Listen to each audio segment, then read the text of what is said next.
بسم اللہ الرحمن الرحیم۔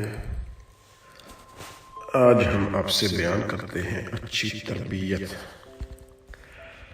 کہ ایک استاد اپنے شاگرد کی، ایک شیخ یا پیر اپنے مرید کی اچھی تربیت کیسے کر سکتا ہے۔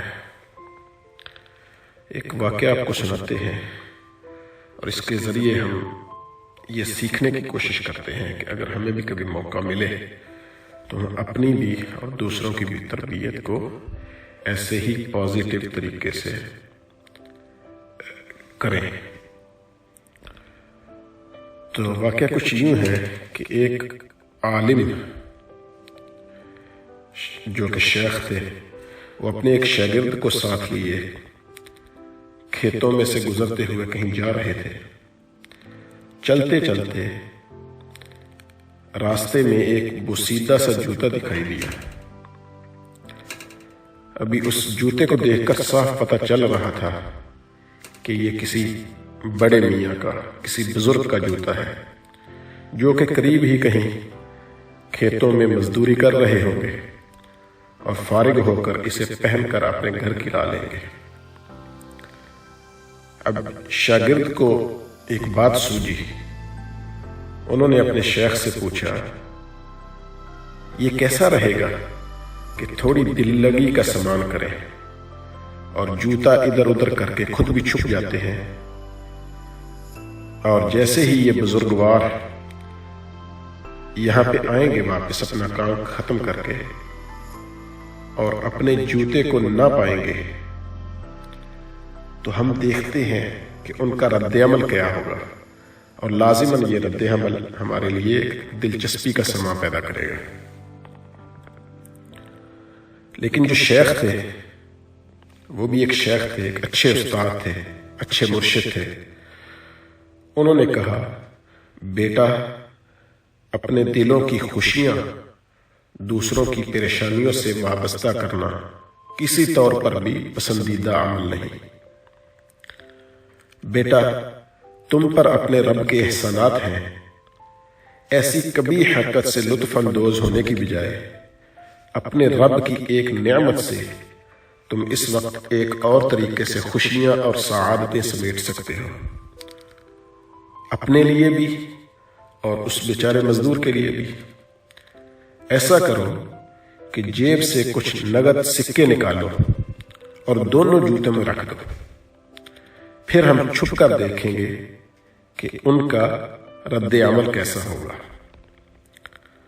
شاگرد بھی اچھا اور خوش بخت اور خوش نصیب تھا کہ اس نے فوراً اپنے مرشد کی، اپنے شیخ کی اطاعت کی اور ان کے حکم کی تعمیل کی۔ اب استاد اور شاگرد دونوں جھاڑیوں کے پیچھے چھپ گئے۔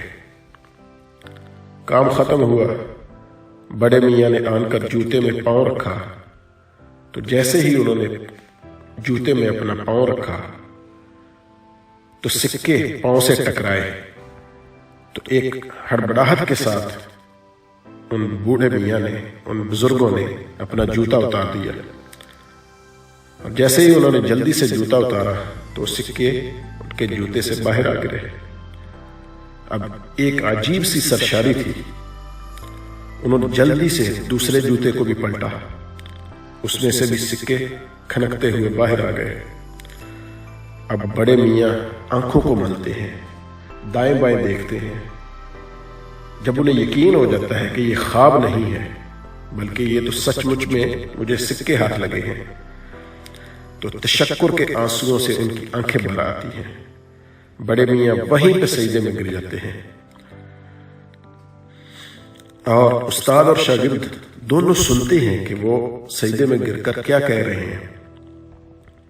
تو وہ جو بڑے میاں ہیں ان کی آواز کچھ اس طرح سے آتی ہے، وہ کہتے ہیں، مولا، میں تیرا شکر کیسے ادا کروں، تو میرا کتنا کریم رب ہے۔ تجھے پتا تھا کہ میری بیوی بیمار ہے، بچے بھی بھوکے ہیں، مزدوری بھی مندی جا رہی ہے، تو نے کیسے میری مدد فرما دی۔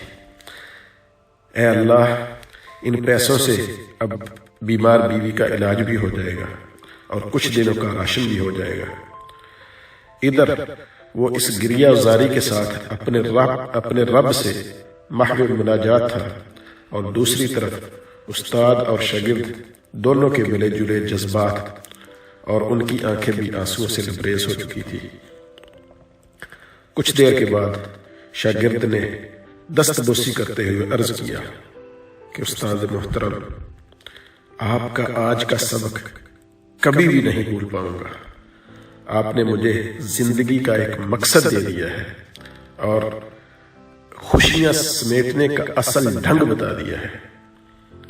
شیخ نے موقع مناسب جانتے ہوئے بات بڑھائی اور کہا کہ بیٹا، صرف پیسے دے دینا ہی عطا نہیں ہے، بلکہ باوجود قدرت کے کسی کو معاف کر دینا یہ بھی عطا اور سخا ہے۔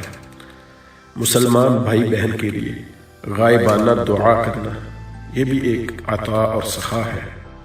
کسی کو معذور سمجھنا، یعنی اگر کوئی آپ کے کام نہ آ سکے تو اس کے عذر کو قبول کرنا اور نیک گمان کرنا یہ بھی ایک عطا ہے۔ مسلمان بھائی بہن کی عدم موجودگی میں ان کی عزت کی حفاظت کرنا یہ بھی ایک عطا ہے۔ تو یہ سارا درس ہمیں یہ سمجھاتا ہے کہ ہم جب بھی کسی کے ساتھ ہنسی مذاق یا شغل میلہ جس کو ہم کہتے ہیں وہ بھی کرنا چاہیں تو ہمیں ہمیشہ یہ دیکھنا اور یہ ہمارے مد نظر رہنا چاہیے کہ ہم جو ہنسی مذاق کسی کے ساتھ کرنا چاہتے ہیں اس میں بھی کسی دوسرے کی خیر اور بھلائی کا سبب نکلے، نہ کہ ہماری ہنسی مذاق سے کسی دوسرے کے نقصان ہو یا اس کی پریشانی کا سبب بنے۔ تو اللہ تعالی ہمیں عمل کی توفیق عطا فرمائے۔